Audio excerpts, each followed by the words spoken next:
चीन ने आधिकारिक तौर पर पहली बार स्वीकार किया है कि उसका भूटान के साथ पूर्वी इलाके में सीमा विवाद है। चीन की यह स्वीकारोक्ति भारत के लिए बेहद महत्वपूर्ण है। दरअसल भूटान की पूर्वी अरुणाचल प्रदेश से लगती है और इसी इलाके में अब चीन सीमा विवाद का दावा कर रहा है। चीन ने कहा है कि उसका भूटान के साथ कभी सीमा विवाद सुलझा नहीं है।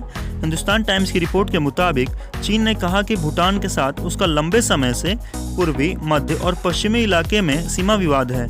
चीन ने भारत की ओर इशारा करते हुए कहा कि किसी तीसरे पक्ष को चीनी भूटान सीमा विवाद में उंगली नहीं उठानी चाहिए। चीन और भूटान ने वर्ष 1984 से लेकर 2016 के बीच में अब तक 24 दौरे की बातचीत की है।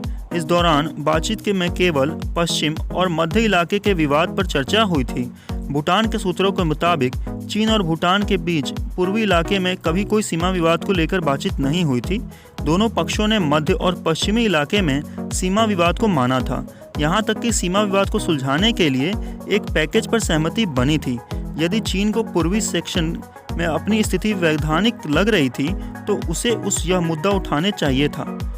उधर भूटान के एक विशेषज्ञ का कहना है कि यह पूरी तरह से चीन का नया दावा है। दोनों पक्षों के जिन दस्तावेज पर साइन हुए हैं उनमें केवल पश्चिमी और मध्य हिस्से में विवाद की बात कही गई थी। चीन के इस नए दावे पर भारत ने अभी कोई प्रतिक्रिया नहीं दी है। चीन के विदेश मंत्रालय ने भूटान के साथ पूर्वी इलाके में वास्तविक विवाद के बारे में विस्तृत जानकारी नहीं दी।